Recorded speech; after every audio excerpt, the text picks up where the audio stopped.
My lecture, my husband. Gue kebangun di saat matahari udah cukup tinggi, dan posisi Pak Arya semalam telah tergantikan dengan guling yang dilempar ke lantai. Gue mengecek jam yang ada di dalam kamar yang sudah menunjukkan angka 8. Gue yakin Pak Arya udah berangkat ke kampus, karena emang dia jarang banget telat. Gue melihat sekeliling dan menemukan hal yang berbeda. Di meja nakas, di sana terdapat sebuah nampan yang berisi mangkuk dan juga segelas air putih. Biasanya hanya ada air putih, tapi kali ini ada mangkuk yang berisi bubur. Gue memilih untuk bangun dari tempat tidur dan mengambil sticky notes berwarna kuning mencolok yang menempel di pinggiran mangkuk bubur itu, sambil meminum air putih yang memang kini sudah menjadi kebiasaan gue.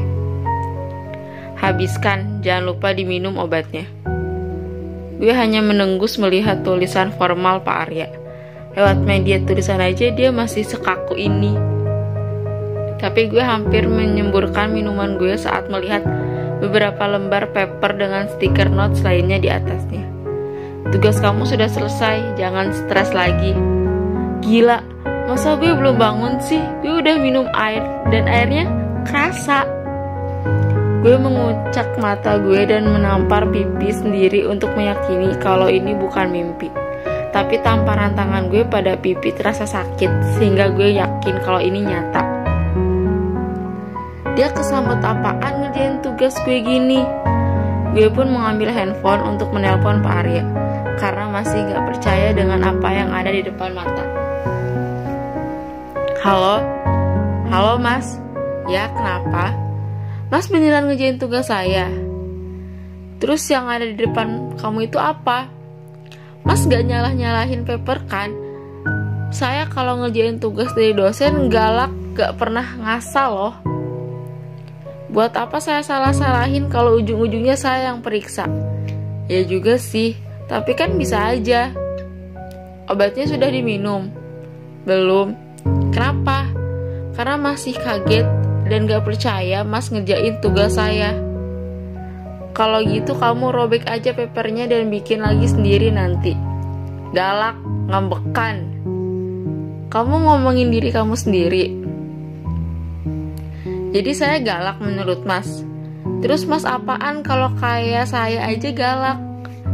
Haruskah kita lanjutkan perdebatan gak penting di pagi hari ini? Ish, ini penting tahu. Mas ngerjain tugas saya. Ini termasuk ke dalam keajaiban dunia harusnya. Lebih baik kamu makan dan minum obatnya daripada kamu mengganggu saya yang mau ngajar. Lah, bukannya udah masuk jam mas? Tumben mas telat. Itu karena istri saya yang katanya lagi sakit gak berhenti ngomong sejak tadi. Jawab Pak Arya yang membuat gue mengerucutkan bibir gue kesel. Pak esok memanggil gue dan Jenara ke ruangannya siang ini, yang membuat gue sama Jenara sedikit heran, karena biasanya Pak Arya lah yang membantu kami dalam menyelesaikan skripsi kami. Setelah sidang proposal terlewati, masih ada sidang akhir yang harus gue lewati. Istilahnya, gue masih setengah jalan lagi untuk lulus. Gue harap ini bukan suatu pertanda buruk, karena Pak esok kan orangnya super sibuk dan jarang nemuin mahasiswa, termasuk mahasiswa bimbingannya sendiri. Maaf, permisi Pak, ucap Jenara. Silahkan masuk, kata Pak esok mempersilahkan. Gue dan Jenara pun menempati tempat duduk yang berada di depan meja Pak esok. Permisi Pak, tadi kami mendapat kabar kalau Bapak memanggil mahasiswa bimbingan ke ruangan, kata gue menjelaskan. Oh, kalian yang bimbingan Pak Arya juga? Tanya Pak esok. Pak Arya mungkin gak bisa membimbing kalian lagi nanti, karena dia sekarang lagi sibuk ngurusin beasiswanya untuk mengambil S3 di luar negeri. Jadi mulai besok kalian boleh konsultasi sama saya. Kalian bisa hubungi saya via telepon untuk memastikan jadwal konsultasi tatap muka. Tapi kalau nggak bisa tatap muka, kita bisa konsultasi via email. Itu pun kalau saya sempat buka ya. Kalian boleh konsultasi via email sama Pak Arya kalau beliau tidak sibuk dan bersedia, karena jadwal keberangkatannya pun belum pasti. Kalian siap-siap aja mulai sekarang, jangan terlalu santai dan memanfaatkan kesempatan yang ada mumpung saya sama Pak Arya masih di sini. Kalau jadwal saya sibuk dan Pak Arya sudah berangkat, kalian akan susah saat sidang akhir nanti. Beasiswa ke luar negeri, kenapa dia nggak pernah bilang? Dalam hati gue. Saya cuma ngasih info aja ke kalian, semangat ya, kalian boleh keluar. Gue melangkah keluar ruangan Pak Esok dengan sedikit linglung. Bisa-bisanya dia nggak bilang tentang hal ini ke gue. Gue kesel sampai air mata gue menggenang di pelupuk mata. Gue segera pergi ke ruangan suami gue, tapi gue nggak nemuin dia. Telepon gue pun nggak diangkat. Hal itu bikin gue frustasi sendiri. Gue pun menanyakan keberadaan Pak Arya ke Pak Sabda, yang memang ruangannya di sebelahan ruang suami gue. Maaf, permisi Pak, ya silahkan masuk. Maaf, saya kesini ingin bertanya, apa tahu Pak Arya di mana? Bukannya tadi masih ada di ruangannya? Tanya Pak Sabda sambil mengintip ke arah ruangan Pak Arya yang berada di sebelahnya. Tidak ada Pak, jawab gue. Terakhir sih bilang mau pergi ngurus beasiswanya. Udah, tunggu aja di rumah, nanti dia juga pulang, kata Pak Sabda yang membuat gue salah tingkah. Pak Sabda tahu. Melihat ekspresi kaget gue, Pak Sabda mengulum senyumannya. Cuma kamu yang sering keluar masuk ruangannya sampai makan siang bareng segala. Saya tahu kamu istrinya, kata Pak Sabda dengan senyuman khas dan juga menenangkan miliknya. Ia sampai menukar mahasiswa bimbingannya dengan saya cuman buat masukin kamu jadi mahasiswa bimbingannya dari semester kemarin. Di saat saya tanya kenapa, dia cuma senyum doang, kata Pak Sabda sambil menengus geli. Sementara wajah gue semakin mendung mendengar omongan Pak Sabda. Gue semakin gak ngerti sama suami gue sendiri. Saat ini di pikiran gue gak ada yang lain selain pertanyaan, kenapa Pak Arya ngelakuin ini semua? Nunggu dia pulang kali ini rasanya lama banget. Gue bahkan sampai mengeluarkan air mata gue. Entah kenapa gue rasanya sesek. Selama ini gue udah terlalu bergantung sama dia. Rasanya kalau dia akan pergi jauh dari gue membuat hati gak tenang. Saat ditinggal seminggu kemarin aja rasanya aneh. Apalagi kalau harus terpisah jarak dan zona waktu yang lebih jauh. Mikirin itu aja gue udah ngerasa gak bisa. Suara pintu yang terbuka membuat gue menghapus air mata gue dengan kasar. Meskipun akan tetap kelihatan, seenggaknya gak terlalu mencolok lah. Pak Arya masuk ke kamar tanpa mengucapkan sepatah kata pun, yang membuat kesabaran gue pun habis. Gue membuka pintu kamar dengan gerakan sedikit kasar dan menghampiri Pak Arya yang sedang membuka dasi miliknya. Maksud mas apaan sih? Kata gue dengan kesal. Pak Arya menghentikan kegiatannya dan menatap gue dengan heran. Maksud gimana? Saya gak ngerti apa yang sedang kamu bicarakan. Mau ngambil S3 di luar negeri, tapi gak ngasih tahu saya. Saya itu apa di mata mas? Pajangan, partner kondangan, pengisi status di KTP? Tanya gue tanpa jeda. Pak Arya sempat terdiam dengan memejamkan mata dan menghela nafas. Saya belum bilang, soalnya itu sama kamu karena saya juga belum tahu saya akan berangkat kapan. Dan akan ngasih tahu saya 2 hari sebelum berangkat seperti mas pergi kemarin, begitu? Tanya gue kasar. Pak Arya terdiam yang gue anggap sebagai jawaban iya. Kenapa gak bilang sih? Kenapa saya harus tahu dari orang lain? Kata gue dengan lirih.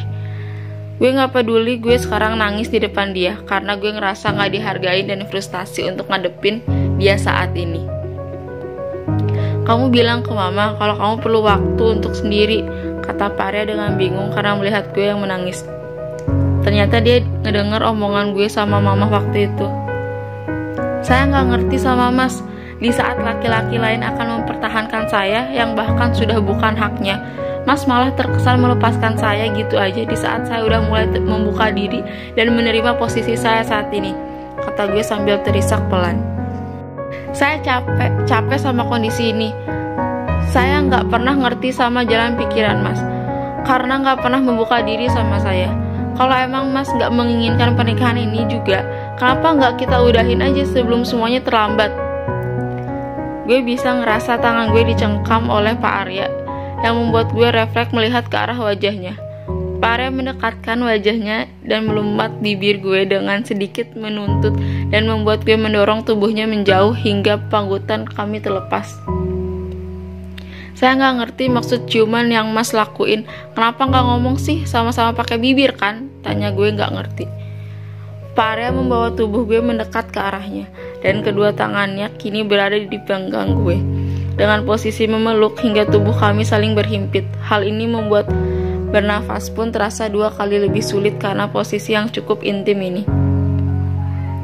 Apa kamu benar-benar udah membuka diri kamu untuk saya? Tanya Pak Arya dengan serius yang membuat perut gue terasa melilit saking gugupnya. Gue pun menganggukkan kepala gue sebagai jawabannya. Kalau begitu, saya akan mempertahankan kamu dengan cara saya, kata Pak Arya dengan pandangan yang membuat bulu kuduk gue merinding. Semakin merinding saat Pak Arya membaringkan tubuh gue di kasur. Perut gue semakin terasa melilit. Rasanya gue mau teriak, tapi gue gak bisa teriak. Separuh dari diri gue menantikan apa yang akan dia lakukan lebih jauh. Di saat dia membuka dasinya dengan gestur yang lebih menggoda dari biasanya, rasanya gue pengen scream inside outside. Mas mau ngapain? Tanya gue gugup. Kamu bukan anak kecil yang gak tahu akan apa yang saya lakuin, bukan? Kalau kamu mulai menerima posisi kamu, saya sekarang akan memperkuat posisi kamu, kata Pak Arya yang membuat gue tambah merinding. Sialan, belum jantung gue udah maraton di dalam sana saat melihat Pak Arya membuka 3 kancing teratas meja yang digunakannya. Kalau gue pingsan sekarang gak lucu, tapi rasanya ada yang meletup-letup di dalam dada gue. Rasanya kembang api pas malam tahun baru dan air yang lagi mendidih pun kalah. Pak Arya menempatkan dirinya di atas tubuh gue yang membuat gue menghirup napas panjang. Gue bahkan takut gak bisa nafas sekarang karena saking tegangnya. Gue udah sering lihat dia pakai kemeja putih ini kalau ngajar di kelas. Tapi entah mengapa malam ini pandangan gue akan kemeja putih ini berubah.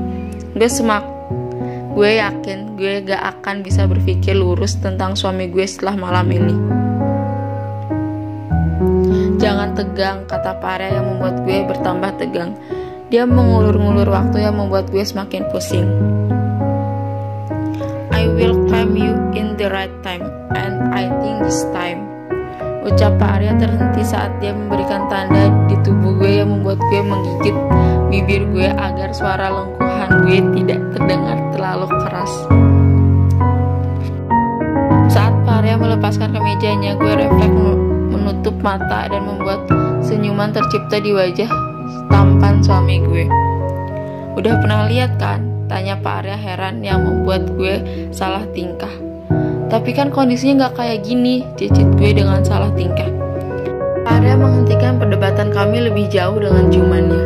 Ia menggigit bibir gue dengan lembut dan mengesapnya, yang membuat gue merasa pusing.